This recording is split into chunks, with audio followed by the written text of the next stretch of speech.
1절부터 12절까지의 말씀을 한 절씩 교독하도록 하겠습니다.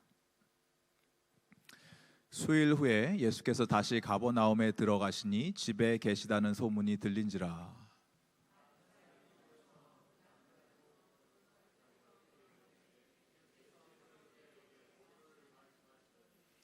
사람들이 한 중풍병자를 네 사람에게 메어 가지고 예수께로 올세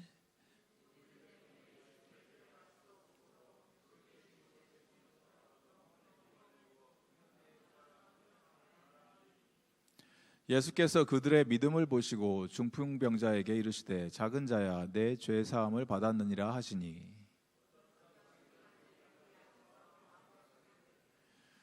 이 사람이 어찌 이렇게 말하는가 신성 모독이로다. 오직 하나님 한 분 외에는 누가 능히 죄를 사하겠느냐.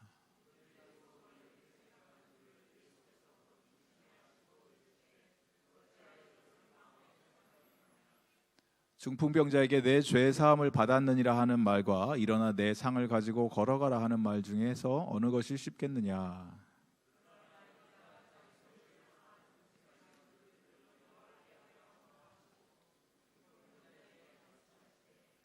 내가 내게 이르노니 일어나 내 상을 가지고 집으로 가라 하시니 그가 일어나 곧 상을 가지고 모든 사람 앞에서 나가거늘 그들이 다 놀라 하나님께 영광을 돌리며 이르되 우리가 이런 일을 도무지 보지 못하였다 하더라. 아멘.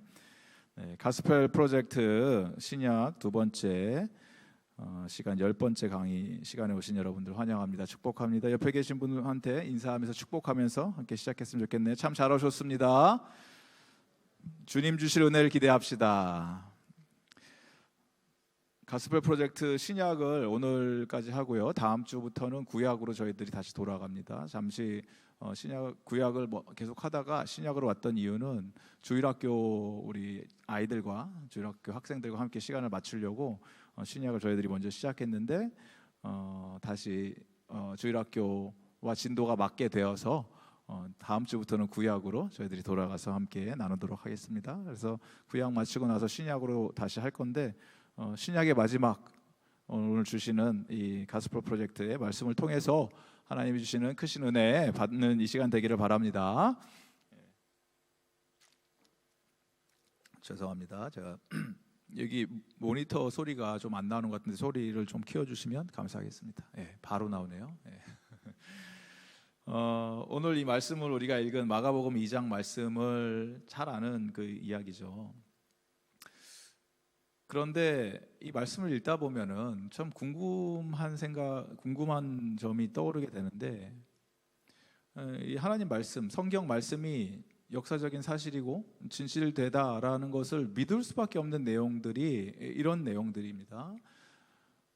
만약에 이걸 지어낸 이야기라고 한다면, 예수님에 대해서 누군가가 지어내기 위해서 이런 스토리들을 만들었다면 참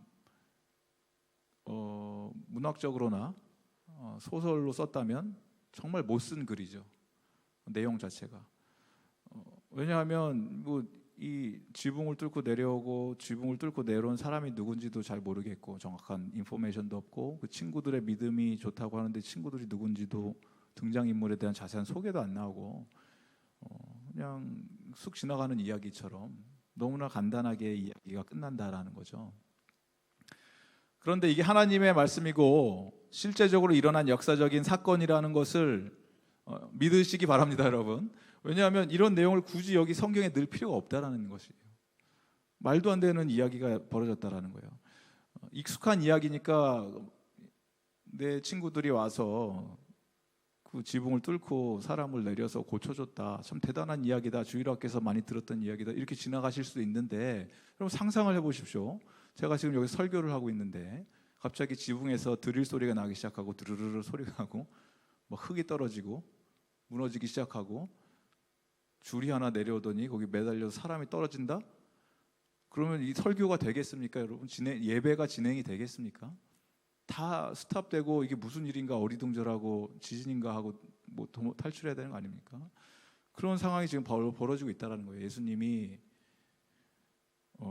사역을 하다가 집으로 돌아왔다 이런 표현을 하죠. 수일 후에 예수님께서 다시 가버나움에 들어가시니 집에 계시다는 소문이 들린지라. 누구 집인지는 정확히 알지는 못하지만 사역을 하시다가 좀 집에 오면 쉬잖아요. 우리 뭐 목사님들도 사역을 하다가 집에 가면은 쉬는 시간이지 또 사역을 하는 시간이 아니죠. 마찬가지로 예수님 좀 집에 가서 좀 쉬시는 그런 시간인 것 같은데, 많은 사람들이 언제나 그랬듯이 예수님이 가시는 곳마다 우르르 쫓아간 것처럼 여기도 예수님을 쫓아서 우르르 쫓아간 거예요. 너무 많이 가다 보니까 많은 사람이 모여서 문 앞까지 꽉 차고 들어설 자리가 없게 되고 도저히 뭐 앉을 자리도 없고 이런 상황이 발생했는데, 예수님께서 좀 피곤하다, 좀 다음에 오면 안 되겠습니까 하신 것이 아니고 그들에게 계속해서 또 도를 말씀하시고 하시는 가운데 사람들이 오늘 말씀을 보니까 한 중풍병자를 4사람에게 메어 가지고 예수께로 왔다. 누군가가 들 것 같은데 실려서 예수님께 가려고 하는데 사람이 너무 많으니까 들어갈 수가 없는 상황이 발생한 거죠. 문 앞에 꽉 차 있고. 그래서 뭐 아이디어를 쓴 게 옆에 있는 계단으로 올라가서 지붕 위로 올라가서, 예전 이 이스라엘 지방에 있는 이 집은 그렇게 구조가 만들어졌다고 하더라고요. 옆에 계단이 있고 지붕이 우리처럼 삼각형으로 된 게 아니고 플랫하게 아파트처럼 평평하게 돼 갖고 그 위로 올라가서 지푸라기나 벽돌이나 흙 같은 걸로 만들어졌기 때문에 그거를 막 파헤쳐서 줄을 매달아서 그 자기 친구를, 중풍병자 걸린 친구를 예수님이 서 계신 그곳으로 예수님 딱 조준해서 그런데 떨어뜨렸다는 거죠. 이 일이 발생한 거예요. 지금 이 상황이요. 그런데 여러분, 참 대단하다, 어떻게 저런 열심을 가지고 했을까, 이런 생각을 할 수 있는데,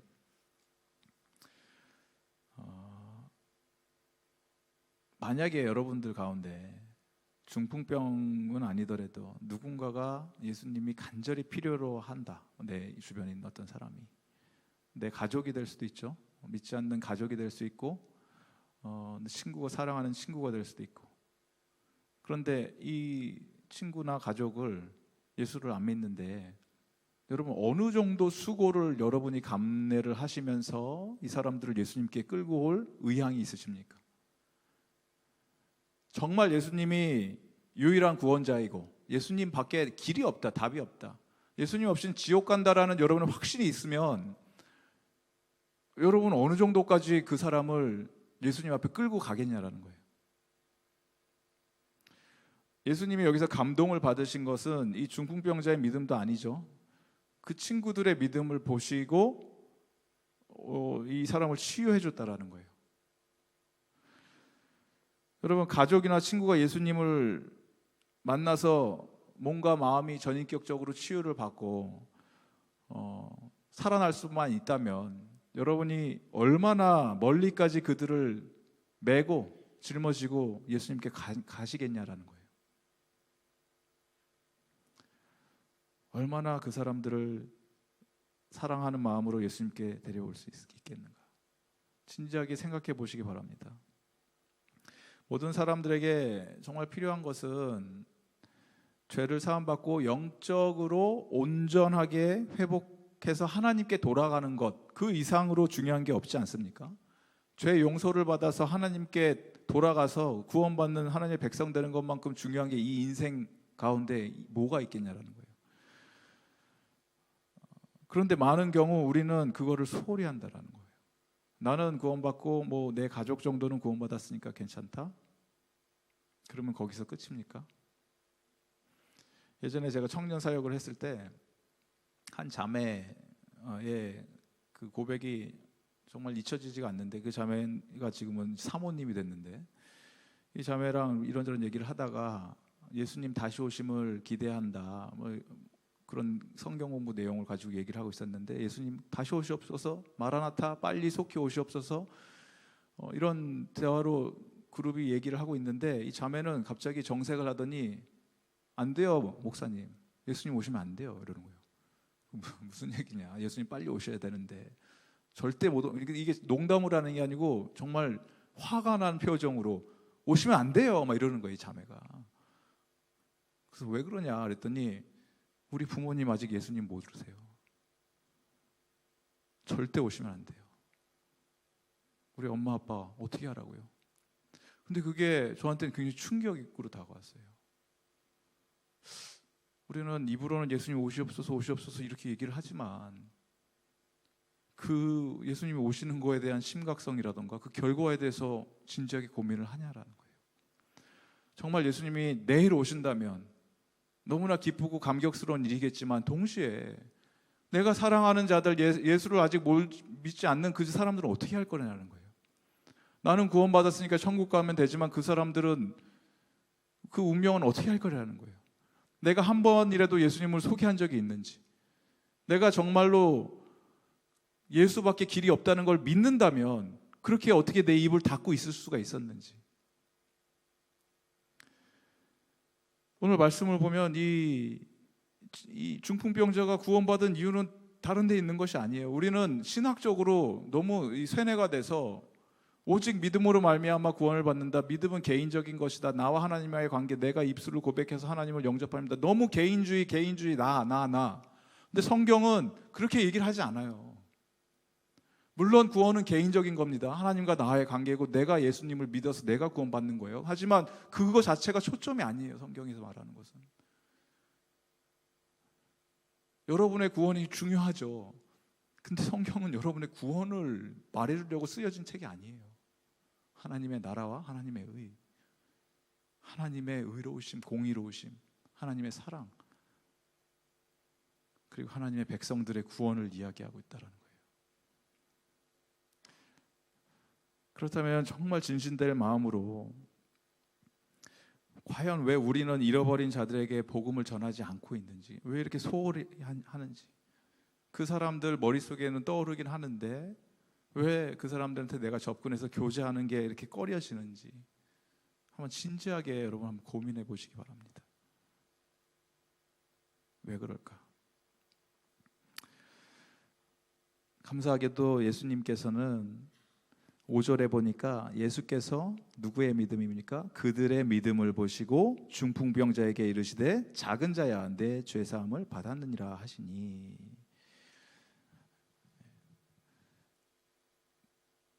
그런데 여기서 좀 궁금하지 않습니까? 친구들이 중풍병자를 데리고 와서 지붕까지 뚫어서 예수님께 공수작전을 펼쳐서 데리고 왔는데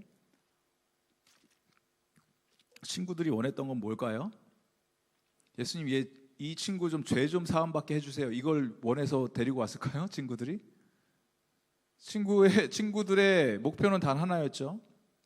예수라는 저자가 보니까 사람들 고치더라. 안진뱅이 일어나고 눈먼 자가 눈을 뜨고 귀머거리가 들리기 시작하더라.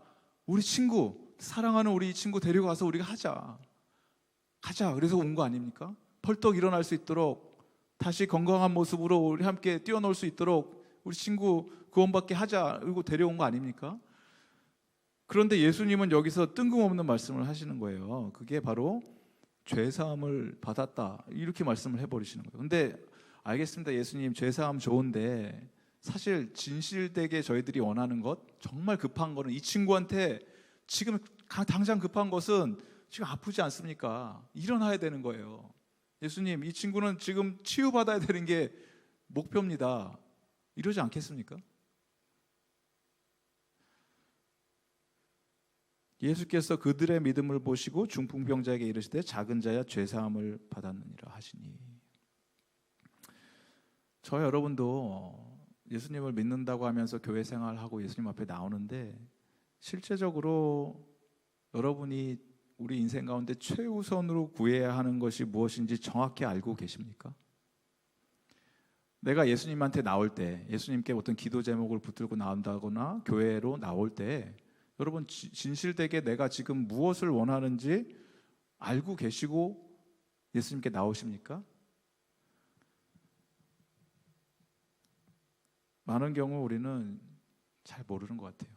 실제적으로는 주변 상황이 내 상황이 일어나는 현상들의 마음이 다 빼앗겨서 정말 내가 무엇을 원하는지도 모르고 예수님께 나올 때가 많아요. 오늘 내가 해결해야 할 문제, 내 배우자의 문제가 있습니다. 내 남편, 내 아내 어떻게 될지 모르겠습니다. 내 자녀들 도저히 답이 안 나옵니다. 어떻게 해야 될지 모르겠습니다. 내 자녀들. 내 부모님도 큰 문제입니다. 이러고 나오죠, 우리는. 하나님, 내 이 직장 동료들 정말 괴롭습니다. 힘듭니다. 상사가 너무 괴롭힙니다. 어떻게 해야 될지 모르겠습니다. 하나님, 재정적으로 너무 힘들고 어렵습니다. 어떻게 해야 될지 모르겠습니다. 하나님, 일을 맡기는데 시간이 없어서 아무것도 못 하겠습니다. 하나님, 내 수입이 너무 적어서 힘듭니다. 그런 게 아니라는 거예요. 예수님 입장에서는 우리에게 필요한 게 중풍병자처럼 내가 중풍병에서만 해방이 된다면, 내가 건강을 되찾는다면 나는 얼마든지 이제는 행복하게 살 수 있어? 예수님의 답은 아니다라는 거예요. 그게 아니다. 너가 필요한 게 지금 구원받아서 벌떡 일어나는 게 아니다라는 거예요. 예수님은. 우리는 예수님한테 나와서 예수님, 나 이게 필요합니다. 이거 도와주세요. 저거 도와주세요. 이렇게 나올 때 예수님이 우리에게 주시는 답은 그거 내가 마음만 먹고 손가락 하나만 움직이면 다 해결돼. 근데 그게 필요한 게 아니다라는 거예요. 예수님이. 지금 너에게 필요한 건 그게 중요한 게 아니다. 이 말씀을 계속 우리에게 말씀해 주시다는 거예요. 더 깊이 들어가야 된다. 눈에 보이는 현상 문제 해결, 그걸 위해서 내가 이 땅에 존재하고 너희들을 위해서 십자가에 못 박혀 죽은 게 아니다를 말씀해 주시고 계신다라는 거예요. 훨씬 더 예수님께서는 더 깊이 내면 세계에 있는 우리의 중심에 있는 나도 알지 못하는 문제를 파악하시고 그거를 해결하기 위해서 예수님은 오신 분인데, 우리는 겉에 보이는 껍데기만, 이것만 되면 뭔가 될 것 같다, 이것만 되면 나도 어느 정도 내가 뭔가를 할 수 있을 것 같다 착각을 하면서 이 땅을 살아간다는 거예요. 예수를 믿어도 예수님이 우리가 흔히 얘기하는 내 인생에 주님이 되셔서 나를 구원해 주시는 거는 너무 땡큐 베리 머치 감사합니다. 나 죽으면 천국 갑니다. 여기는 좋은데 주님이 되어 주셔서 내 인생을 주인으로서 행세를 하신다고 했을 때 굉장히 우리는 불편해지는 경우가 많다는 거예요. 입술로는 내가 주님이라고 고백을 하지만 사실 예수님의 역할은 여기까지만 해주시면 됩니다. 내가 어느 정도 예수님이 복을 주셔서 좀 자립한 것 같습니다. 이제 내 힘으로 좀 해보겠습니다. 지금까지 도와주셔서 감사합니다. 예수님 필요할 때 다시 한번 찾아오겠습니다.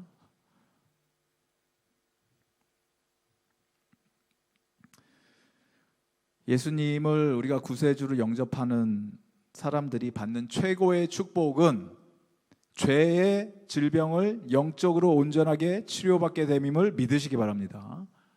죄의 질병을 치료받는 게 가장 큰 축복이라는 거예요. 예수님께서 이제 내가 너의 죄를 사하여 줬다. 지금 몸이 아파서 온 사람한테 죄를 사하여 줬다. 예수님 조금 이거 우리 기도 제목 참 좋죠. 죄 사함. 근데 그게 중요한 게 아니고 나는 좀 나았으면 좋겠습니다. 이런 마음으로 온 거 아닙니까? 중풍병자 친구들도 마찬가지고.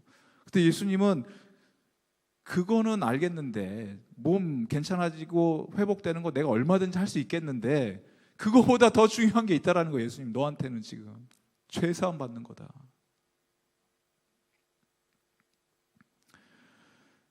그러면 여러분 가지고 계신 핸드아웃 보시면 뒤에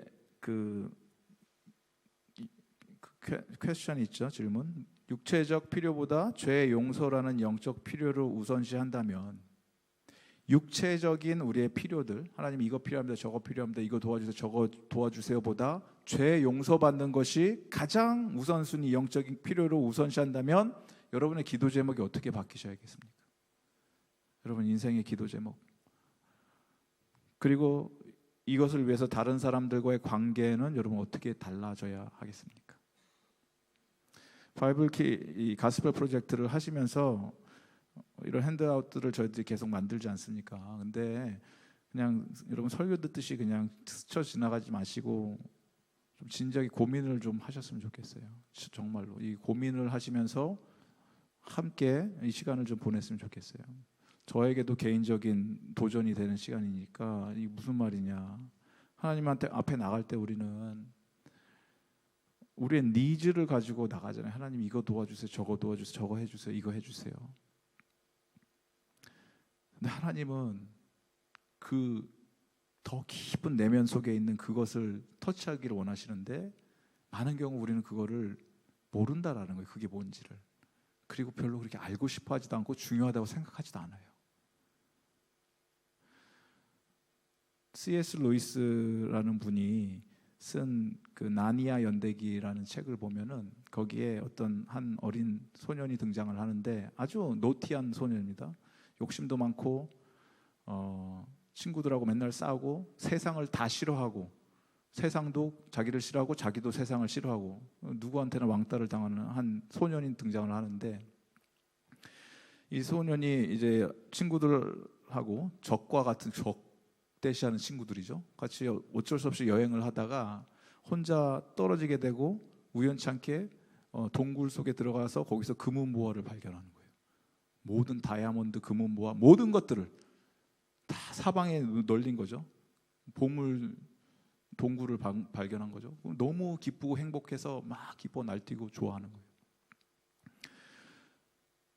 그런데 그게 결국 이제 마법에 걸린 그러한 보물들이었던 거죠. 이거에 마음이 뺏기고 이거를 좋아하는 순간 자기는 이제 용으로 드래곤으로 변해버린 거예요. 몸이. 어린이를 위해 쓴 소설입니다. 여러분 이해해 주시고 들으시고. 서양 컬처에서는 드래곤이 욕심이 굉장히 많은 그러한 존재라서 금은보화, 다이아몬드 이런 걸 좋아하더라고요. 서양 컬처에서는. 중국이나 한국은 용은 좀 좋은 거잖아요. 근데 별로 안 좋은 거예요. 서양에서는 용. 계시록에도 용 나오고 안 좋잖아요. 근데 어쨌든 이 용이 돼버린 거예요. 금은보화 막 이거를 막 지키려고 발버둥을 치기 시작하는 거예요. 그런데 용으로 변해버린 자기의 모습을 보니까 이제는 돌아갈 길이 없는 거예요. 도저히 막 얼굴은 용 모습으로 변하고 스킨은 용 껍데기처럼 막 다 변하고 도저히 회복될 길이 없고 친구들은 자기를 이제 용이다 그러고 막 도망가고 뭐 어떻게 할 수가 없는 상황이 된 거죠. 그때 그 나니아 연대기에서는 예수님이 뭘로 등장을 하시냐면 혹시 아십니까? 사자로 나오죠. 사자로 나와요. 사자. 아슬란이라는 사자가 등장하는데 사자. 유다의 사자. 사자가 나오죠. 사자가 나와서 이 용으로 변해버린 이 아이에게 말씀을 하시는 거예요. 너의 그 몸 껍데기 그것을 벗고 이 물 속으로 들어와라. 그러면 치유될 것이다. 그러니까 이 용으로 변해버린 이 아이가 보니까 자기 발톱도 있고 뭐 너무 추악해 보이는 자기 모습을 보면서 껍데기를 막 벗기려고 하는 거예요. 막 벗기는 거예요. 용 껍데기를 비닐을 막 벗겨지기 시작하는 거죠. 그래서 벗겼다라고 생각해서 벗겼는데 그 밑에 또 다른 비닐이 있는 거예요. 그래서 너무 고통 가운데서 막 계속 벗기기 시작하는 거죠. 그런데 또 다른 비닐, 그렇게 3번 정도 껍데기를 벗기다 보니까 도저히 안 되고 몸은 아프고 그래서 안 된다, 못 하겠다. 그러니까 그 사자가 아슬란이 내가 좀 도와줄게 이러시는 거죠. 그랬더니 사자 발톱 뭐 이런 사자 발톱으로 찌르기 시작하는데 이 아이의 고백이 그거예요. 심장이 내지는 듯한 그런 고통을 느꼈다. 너무너무 아팠다. 그런데 깊숙이 내가 껍데기를 벗긴다고 벗겼는데 벗겨지지도 않는 껍데기가 아니고 더 그거보다 훨씬 더 깊이 뭔가가 들어와서 확 긁어내는 순간 이게 한 번에 다 벗겨지고 그리고 물속에 들어가는 순간 다시 소년으로 변한 모습을 자기를 발견하면서 그거를 나중에 이제 자기 친구들을 만나서 얘기를 해주고 너가 용이었다가 어떻게 소년이 됐냐 이 얘기를 해주면서 하는 얘기가 나는 아무리 내가 껍데기를 벗기려고 용 발톱으로 했다고 생각했는데 안 벗겨지더라. 그런데 그 사자가 와서 한 방에 자기 발톱으로 하니까 이게 완전히 다 벗겨지더라. 그리고 나는 소년이 됐고 너무 미안하다 잘못했다 이제 뭐 이런 해피엔딩으로 되는 거죠.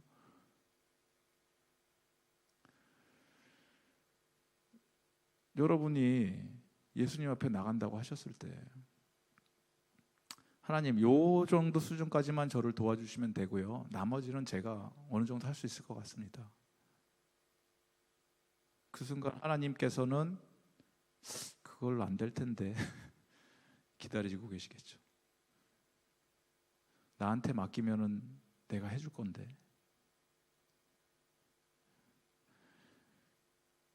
예수님을 우리가 온전하게 만나지 못한 상태에서 여러분 마음속 깊은 내면 속에 있는 내 마음의 소원 성취들, 내가 정말 간절히 바랬던 내 마음의 인간적인 욕망들이 이루어지면은, 내가 예수님을 안 믿는 게 아니고 믿는데 예수님을 온전하게 만나지 못한 상태에서 내 마음의 소원 성취들이 그냥 다 이루어지는 것은 여러분 저주입니다.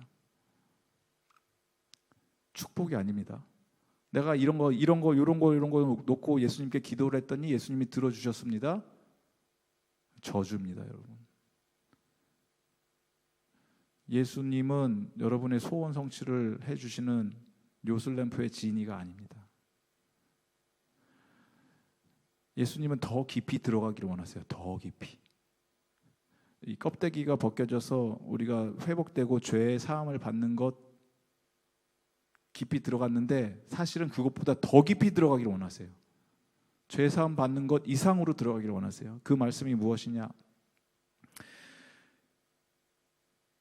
믿음을 보시고, 예수께서 그들의 믿음을 보시고 중풍병자에게 이르시되 작은 자야 내 죄 사함을 받았느니라 하시니, 여기서부터 이 스토리가 드라마틱하게 전개가 되죠. 어떤 서기관들이 거기 앉아서 마음에 생각하기를, 서기관들, 하나님 율법 박사들, 목사님들 같은 사람들 쫙 앉아서 저 예수라는 사람, 예수라는 자가 어떻게 하나 보자. 그런데 딱 걸리게 된 거죠. 여기서 마음의 생각, 이 사람이 어찌 이렇게 말하는가? 저 사람이 뭔데 저렇게 얘기를 해? 지금 신성모독하는 거 아니야? 하나님 한 분 이외에 누가 능히 죄를 사하겠냐? 정확히 본 거죠. 정확히 본 거예요. 이 목사님들이, 서기관 목사님들이 정확히 보신 거예요. 하나님 한 분 이외에 누가 죄를 사하냐? 정확하죠. 하나님 이외에는 죄를 사할 분이 없어요. 중풍병자는 나는 몸이 아파서 왔는데 지금 예수님은 죄를 사함 받았다 이렇게 얘기를 하시잖아요. 내가 용서해 줬다 이 이야기거든요. 예수님이 I forgive you 이 얘기예요. 근데 지금 중풍병자가 지금 예수님께 용서받을 만한 뭐 죄를 졌나요? 예수님께. 근데 예수님은 용서를 해주고 계시고 죄 사함을 받았다 이렇게 얘기를 하고 계시고, 저랑 박 목사님이랑 사이가 좋습니다. 잘 지냅니다. 그런데 제가 어느 날 화가 나서 박 목사님을, 죄송합니다, 이렇게 한 대 이렇게 쳤다고 칩시다. 화가 나서. 그래서 막 피가 나고 얼굴에 그렇게 됐는데 옆에 있었던 우리 김민수 목사님이 갑자기 저한테 괜찮아요 목사님, 괜찮아요 김재국 목사님, 제가 용서합니다 이렇게 할 수가 있어요? 그러면 박 목사님은 얼마나 황당하시겠어요? 왜 네가 용서해줘 이럴 거 아니에요. 용서를 해도 내가 해줘야지. 당신이 뭔데 지금 용서를 해줘 이렇게 되는 거 아닙니까? 근데 예수님이 지금 그걸 하고 있는 거예요. 죄는 하나님이 용서해 주시는 거예요. 누구도 죄를 용서할 자격도 안 되고 권리도 안 되고 능력도 안 돼요. 근데 예수님은 죄를 용서해 준다 이 얘기를 하시는 순간 뭘 얘기하고 계십니까? 지금 예수님이 나는 하나님이다를 얘기하는 거예요.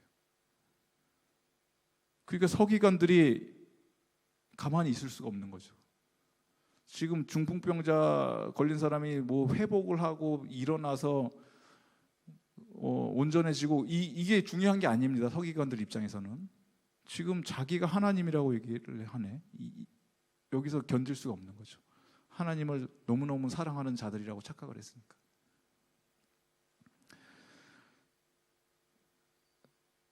죄는 하나님만이 용서해 줄 수 있습니다. 그리고 그 예수님이 내가 그 죄를 용서해 준다라고 얘기를 하고 계시는 거예요. 예수님께서 이 땅의 고통 당연히 우리에게 덜어주기를 원하시고 덜어주실 수도 있는 분입니다. 그리고 그렇게 해주셨습니다. 중풍병자 이걸 들고 가서 그냥 걸어가라 이렇게 얘기해 주셨죠. 여기서 좀 헷갈리는 표현을 좀 하시죠. 중풍병자에게 그 마음속에 서기관들이 막 힘들어하는 모습을 보시고 이렇게 얘기를 하시잖아요. 그들이 속으로 이렇게 생각하는 줄을 예수께서 곧 중심에 하시고 이르시되 어찌하여 이것을 마음에 생각하느냐. 중풍병자에게 내 죄 사함을 받았느니라 하는 말과 일어나 내 상을 가지고 걸어라 하는 말 중에 어느 것이 쉽겠느냐 질문을 던지셨잖아요. 뭐가 더 쉬워요? 여러분 답이 뭐예요? 아세요? 답이 뭔지? 뭐가 더 쉬운지 아시겠어요? 너 죄사함을 받았다가 쉬워요? 아니면 이거 일어나서 너 누워 있는 그 매트 걷어서 가라. 이 뭐가 더 쉬워요?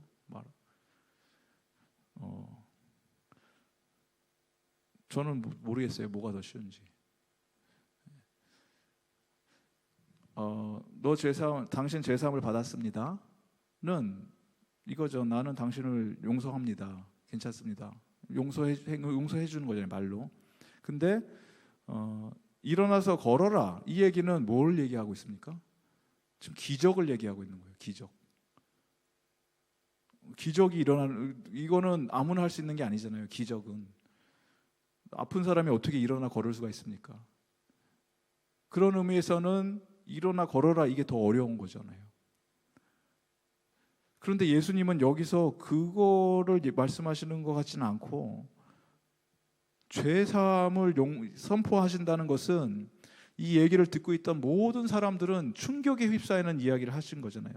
왜냐하면 예수님의 이런 주장은 전무후무한 어떤 교사나 예언자, 선지자들도 그렇게 얘기할 수 있는 존재가 아무도 없었는데 예수님은 지금 그렇게 선포를 하시면서 나는 하나님이다를 주장하고 계시는 건데 이걸 바라보는 모든 사람들이 놀란 거죠. 소스라씩 소름 막 이런 거죠. 젊은 친구들이 표현하는 소름 돋아. 어떻게 저런 얘기를 했을까?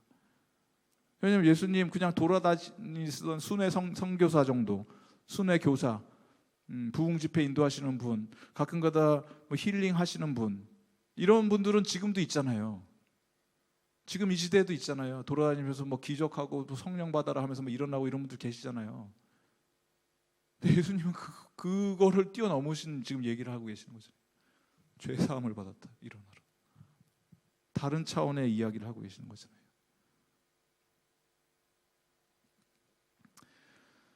모든 인간에게 가장 필요한 것은, 저와 여러분을 포함한 모든 인간에게 가장 필요한 것은 죄사함을 받고 영적으로 온전하게 돼서 회복된 모습으로 하나님께 나가는 것임을 여러분 믿으시기 바랍니다. 그거보다 중요한 게 없습니다. 우리 인생 가운데 내가 지금 겪고 있는 경제적인 어려움, 육신의 질병, 아픔, 죄송한 얘기지만 병들어서 아파서 내가 암이 걸리고 뭐가 걸려서 죽으면 어때요? 그러면 예수 믿는다면, 내가 불의의 사고를 당해서 하나님 빨리 데려가시면 어때요? 내가 예수 믿는다면 그게 그렇게 큰 문제입니까? 남겨두고 가는 처자식들은 어떻게 합니까? 목사님 너무 그렇게 막말하시면 안 됩니다. 목사님 가면은 목사님 애들 내시라면서 어떻게 할 겁니까? 걱정 안 합니다. 저는 제가 우리 아이들 돌보는 게 잘 돌보겠습니까? 하나님이 돌보시면 더 잘 돌보시고 누가 잘 돌보겠습니까? 다 뻔한 답 아닙니까? 그러니까 결국은 믿음이라는 거예요. 믿음이 어디에 있냐라는 거예요. 우리의 믿음이, 궁극적인 믿음이. 정말 내가 원하는 게 뭐냐, 마음의 소원이. 먹고 사는 문제 똑같고, 신분의 문제도 똑같고, 영주권이 있네 없네, 집이 있네 없네, 그런 거가 중요하죠. 근데 이게 지금 죄 사함 받고 하나님 영주권을 주시옵소서, 집을 구하게 해주시옵소서. 그때 하나님, 예수님은 우리한테 와서 너의 죄가 사함 받았다 이렇게 말해주시면 여러분 뭐라고 대답을 하시고 예수님한테? 예수님, 그거 말고요, 나한테 필요한 건 이거라고요. 그렇게 가시겠습니까? 예수님께. 더 깊이 들어가면, 가장 밑에까지 내려가면 예수님을 통해서 예수님이 우리에게 원하시는 것은 내 마음 깊은 곳에 있는 나의 마음의 소원의 성취, 꿈을 이루는 것이 예수님 다른 것 아닙니다. 내 마음속 깊은 곳에 정말 참된 소원은 내가 예수님 더 알기를 원합니다. 내가 예수님 닮아가기 원합니다. 내가 예수님 한 분으로 충분히 내 인생이 충족됩니다 라는 이 고백이 입술에서 그치는 것이 아니고 내 삶의 모든 영역에 적용되기를 원합니다. 이 고백이 저와 여러분의 실체적인 고백이 되기를 바랍니다. 더 깊이 들어가기를 원하시는 거예요, 예수님께서는. C.S. 루이스라는 분이 또 이런 얘기를 하셨다고 합니다. 우리 인생 가운데 즐거움을 허락해 주시는데 즐거움은 때때로 우리가 잘 인지를 못하고 그냥 지나가죠. 무시되기도 하고. 그런데 고통이 찾아올 때, 우리 인생의 고통, 실제적인 아픔이 찾아올 때는 그 고통은 존재감이 확 나타나요. 드러나요. 고통스럽다, 아프다. 근데 즐거움이 있을 때, 기쁨이 있을 때는 우리가 하나님 thank you very much, 감사합니다, 고맙습니다, 주님을 찬양합니다 이렇게 이야기할 수 있잖아요. 그런데 그건 하나님이 내가 너를 사랑한다, 아끼고 있다라고 하는 귀 속에다 대고 I love you, I love you 하는 이런 속삭임 같은 건데, 고통은, 우리 인생에 고통, 절망이 찾아왔을 땐 그것은 하나님이 내 귀에다 대고 외치고 계시는 거예요. 외치고 하나님의 절규라는 거예요. 고통은 이 귀먹은 세상을 향해서 하나님이 외치고 있는 확성기라는 거예요. 내가 여기 있다. 나를 믿지 않겠니? 나를 끝까지 붙들지 않겠니? 고통 가운데서도 내가 너를 버리지 않았다. 나는 여기서 너에게 지금 이야기하고 있다. 나에게 돌아오라. 예수면 충분하다. 너의 고통과 아픔, 현실적인 그런 괴로움들, 예수님을 통해서 예수님 안으로 들어가고 예수님 안에서 발견되면 내가 아무리 벗기려고 하는 나의 죄의 비늘들이, 도저히 벗길 수가 없는 그 비늘들이 예수 그리스도의 십자가가 내 마음속의 심장에 박혀버리면 내 안에 있는 모든 더러운 찌꺼기들이 다 녹아내려 버리고 한 방에 해결될 수 있다. 예수에게 다가와라 라고 하시는 하나님의 외침임을 우리가 깨닫고, 그 하나님의 내 귀에다 대고 소리 지르고 계시는 그 메가폰과 같은 확성기에 반응하는 저와 여러분 되기를 바랍니다. 예수님께서 우리에게 지금도 외치고 계시는 예수님의 절규라는 것입니다. 그리스도와의 연결, 우리 다 같이 한 목소리로 함께 읽도록 하겠습니다. 그리스도와의 연결, 시작. 예수님은 중풍병자를 치유해 주심으로써 인간의 고통을 다스리고 죄를 용서하는 주님으로서의 권세를 입증하셨습니다. 예수님은 죄를 사하는 권세가 있음을 주장하심으로써 자신을 하나님과 동등한 위치에 두셨습니다. 하나님만이 병을 다스리시고 죄를 씻어주실 수 있습니다. 아멘. 하나님만이 여러분의 모든 질병을 다스릴 수 있는 분이시고, 그걸 뛰어넘어서 가장 우리 내면 속에 있는 가장 근본적인 문제, 죄의 문제, 영적인 질병을 모두 회복시켜 주시고 하나님 안에서 새로운 피조물로서 거듭나게 해주시는 분이 하나님임을 깨닫고 예수님께 나가는 저와 여러분 되기를 바랍니다. 하나님의 계획과 우리의 사명을 보시면 하나님은 우리에게 육체적 질병을 고치시고 죄를 용서하시고 능력이 있으신 분인데, 그러한 그 일을 가능케 해주시는 예수님께로 우리만 그냥 나가서 나 죄사함 받고 용서받고 이제 모든 내 육신의 질병이 고쳐졌습니다를 거기서 끝나기를 원하시는 분이 아니고, 이제 어떻게 하면 저와 여러분 교회가, 우리 공동체가 선교적인 사명을 가지고 지금 이 4명의 친구들처럼 얼마나 많이, 얼마나 오랫동안, 얼마나 긴 거리를 여러분 그 한 명의 영혼을 위해서 같이 가시겠습니까? 그 영혼이 보여지는, 영적인 눈이 뜨여지는 축복이 오늘 이 저녁에 임하기를 바랍니다. 우리 주변에 수많은 사람들이 그렇게 죽어가고 있잖아요. 예수님께 우리가 할 거는 우리가 치유하는 게 아니잖아요. 할 수도 없고 능력도 안 되고. 근데 우리가 할 수 있는 거는 끌고 와야죠. 끌고 와야죠. 어떻게든지 예수님 앞에 끌고 오면 되잖아요. 예수님이 하시는데.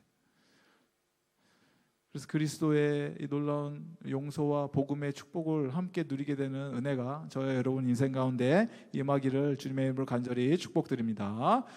주신 말씀을 우리가 함께 기억하시면서 주님 앞에 함께 기도하면서 나갔으면 좋겠습니다.